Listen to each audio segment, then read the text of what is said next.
Thanks. I have a microphone, so hopefully everybody can hear me clearly enough at the back. If you can't hear me at the back, tell me now. Old joke. I should correct this. Actually, I'm the Strategic Director for Development and Culture within the City Council now, as of the 1st of October. We've got 10 minutes, I think, for us each to give a bit of an introduction to the themes that we want to talk about, and then I think 5 minutes questions after each session while I've got the mic. I may have mentioned this to you, for those of you, the last meeting I came to. This is the enterprise zone, as it's now been designated, in the centre of Birmingham, and as you can see, it's built around the whole kind of Digbeth east side area, and if you can see that red dot, that's where the High Speed 2 terminal is planned to be. This is the wholesale markets area, and this is all Digbeth. It's lighter green also because it's called our digital district. So it's a site for priority investment in ultra-fast broadband and 4G rollout. In total, there are 26 sites in that enterprise zone. It generates in its lifetime about £875 million worth of increased business rate, which we get to keep. And the notion is that, you know, obviously that flows in over 25 years, but we can borrow against that up front using low-cost finance today. That wasn't me. Did I zap you with this laser or something? So we can bring forward investment today. We've already taken a decision to invest the first 130 million of that 875 million. And that's what's going to help unlock Paradise Circus, which itself is about a £500 million project, and it helps move the metro extension forward, and it also fuels our economic zones, which I'm going to talk about in a minute. So I think there's a real recognition there of the strategic importance of Digbeth as an area, and that builds on the previous work that was done in the Big City Plan, for those of you that remember that. So the 8 sites that are within Digbeth, and that's why I've got this piece of paper so I can reel them off. We've got the Beorma Quarter, Smithfield Court, Connaught Square, Custard Factory, Car Park, potential expansion of the Custard Factory as well, Typhoon Wharf, Warwick Bar, Great Bar Street, and the wholesale markets, right up the Bradford Street area.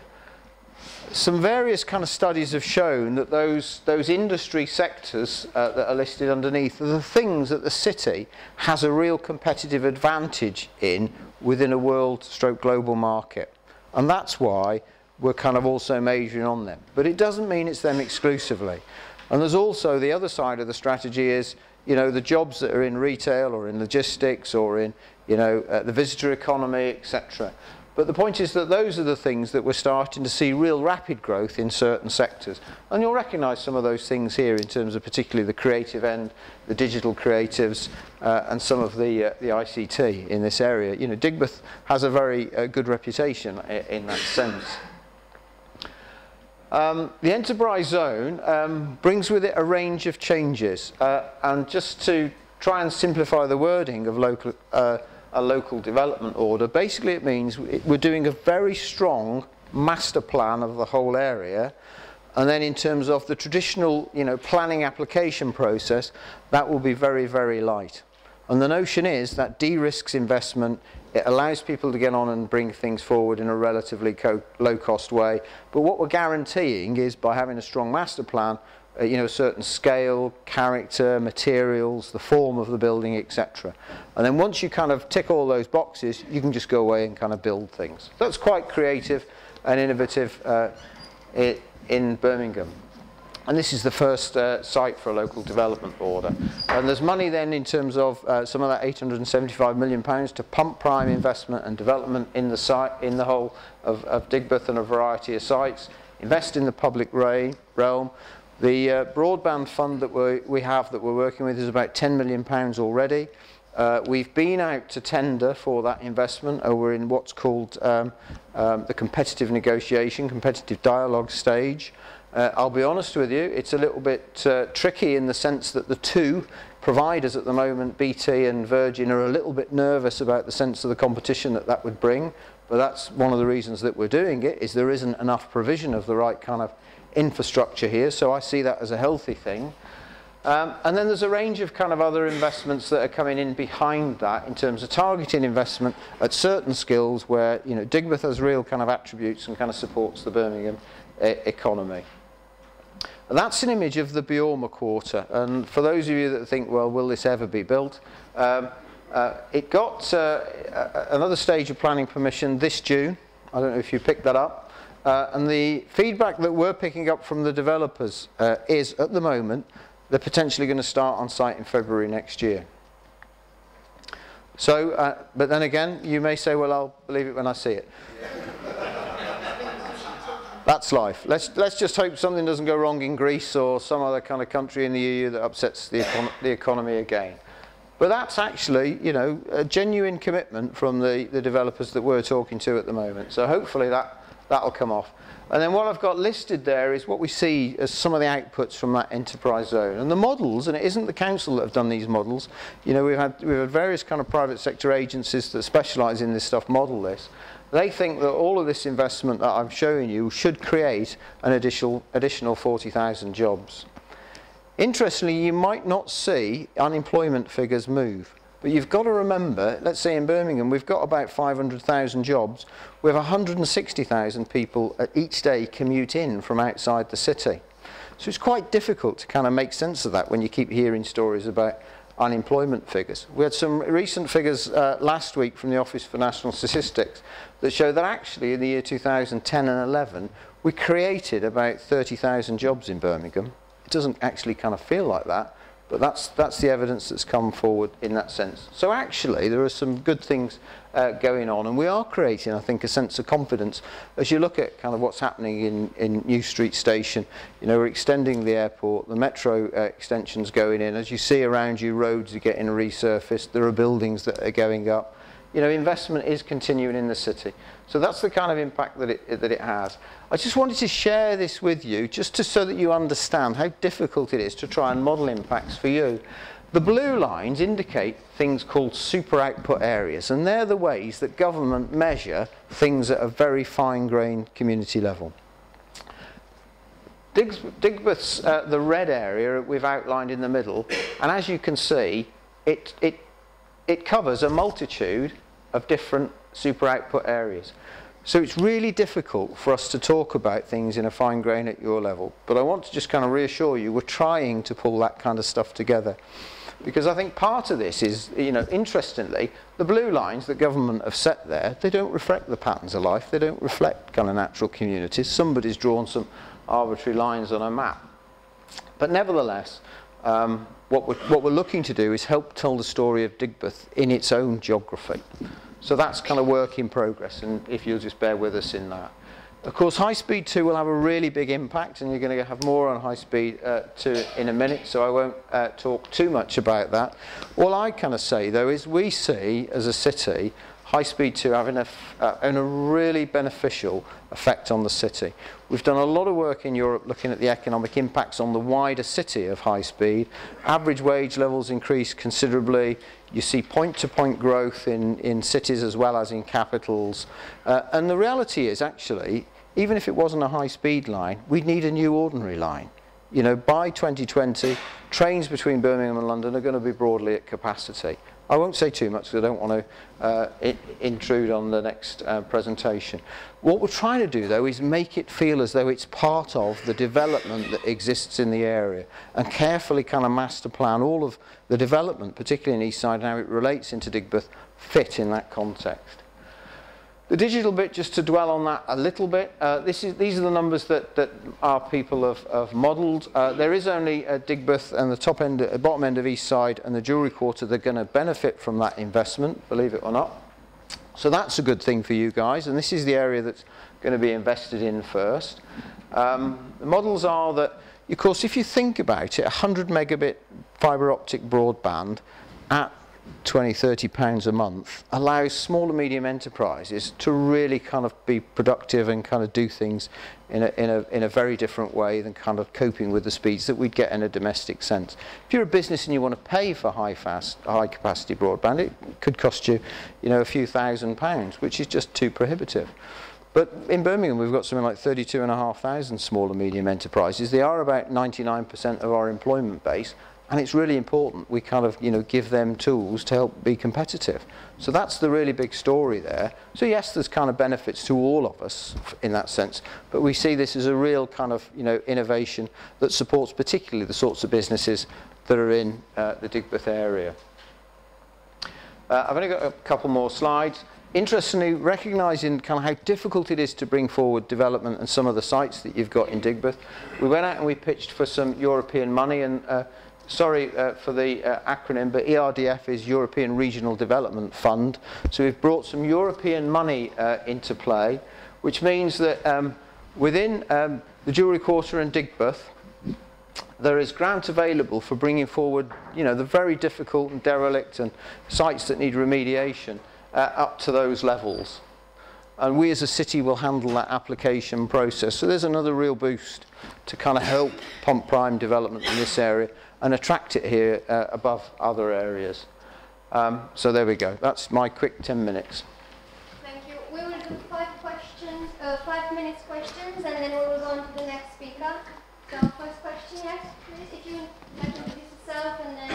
I'm Richard Trigger, cycling South of City College. We look onto the delightful Connaught Square and the wonderful Digbeth Alps, which sit in the piles of rubble that stay there. What does concern me is that we have a large number of planning applications for planning approvals for apartments in Digbeth, which strikes me as being left to be built now. And I wonder what you're doing to try to free up those sites. I remember Cheapside 15, 20 years ago. There was a hive of small business, and now it's dead because developers coming in, speculatively buying up, they're part of the Irish bad bank. How are we going to change it so that those sites are freed up again and become job creation sites? Yeah, well, I think that's a really good question. The reality is the market is not going to bring forward that kind of development for the foreseeable future. Remember, planning permissions are such that you have to develop within 5 years of getting the permission. So we're being very, very hard as if you like, permissions expire and people then reapply. And that's what's really important about the master plan, the big city plan, and the things that we're developing in the background.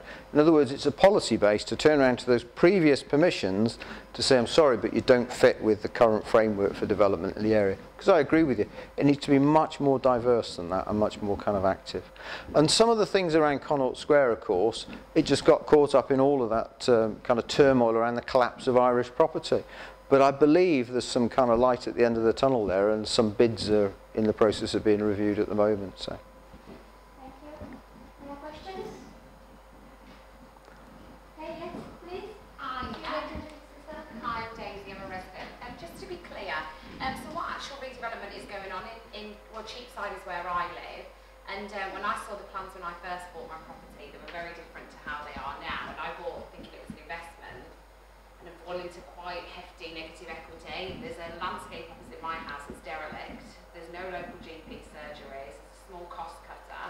I see what you're saying about, your big building down by the bullring and the faster broadband. But how is that going to overflow into Digbeth, and what are the plans to redevelop with small businesses and local needs that we've got? Yeah, well, I think you kind of almost answered it at the end of that. That's exactly what we want to try and do, is move away from some of these kind of huge blank permissions into something that's much more reflective of the grain of Digbeth. And what's really important, I think, to us is to keep the character of Digbeth as kind of whole as we can. So it is about making sure that, small and medium enterprises don't get muscled out by big developments. There's a huge amount of character here that's important. What we're trying to do is the gap sites, as we call them, gap sites, the rubble sites, come forward, is bring things like that grant funding into play to make sure that it isn't just the kind of the cheapest development that the market can afford as well. There's something really important about keeping the scale and the character. So whether that's about, a residential or employment, or maybe a mixed use, or something that's a bit of a retail, or something that's maybe around food and retail, we're kind of quite flexible, I think, but as long as there's a mix that fits in the pattern of Digbeth. So that's broadly at the stage. Now, what I haven't got is a plan that says this site for that site for that, that site for that. It's too fine grain at the moment.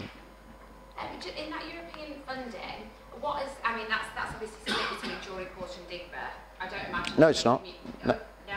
No, okay. No. All right, but is that open to small businesses to bid into that, to use some of that to regenerate the area with their business, or is that If they've got a development need. Sorry?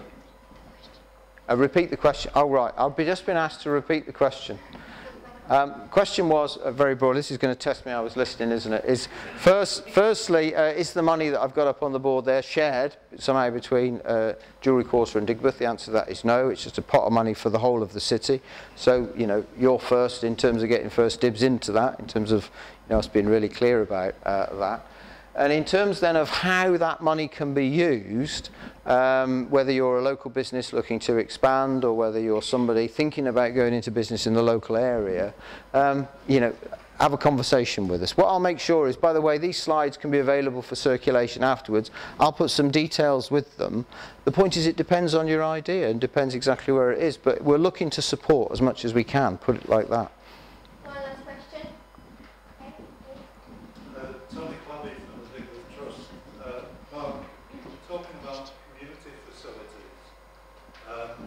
Most investment attracts Section 106 money or developments. I know it's called something else with the enterprise zone. Who controls that money and how do communities access that? Okay, in terms of how we get, if you like, a tax on development, which is called Section 106, we enter an agreement, Section 106 agreement with developers, and they pay a tax, if you like, on that development. It's moving in the future to a framework called Community Infrastructure Levy, and we've not quite got there yet. The interesting thing is that Section 106 relates specifically to the immediate environment that that development has an impact on, in a general sense. So the big difference with Community Infrastructure Levy in the future is the money that comes from a development could be used anywhere. You might argue then, if you're an area that doesn't have a lot of development, you could benefit from that citywide pool of cash. Whereas if you're an area that does at the moment have a lot of development, you get benefit now from the current scheme. At the moment, Section 106 is basically handled by our planning people with the input of your local elected members, broadly. And it might be that local groups put their hands up and say, well, we've got an impact, or a local school says, we've got an impact, you know, this development means we need another classroom, and those are the kind of tariffs that we take. In the future, as a city council, we're moving to a system of having 10 districts, so we're kind of breaking the city into smaller areas and trying to channel a lot of focus at that district level. One of the intentions is that those districts have a much greater say on all the kind of, let's call it, development taxes that come in to the city, and they start to kind of then champion what it is that's important in terms of local investment needs. So I think that's a positive move in terms of local people getting a bit more influence on where some of that little bit of free cash that can help do some of those difficult things can be.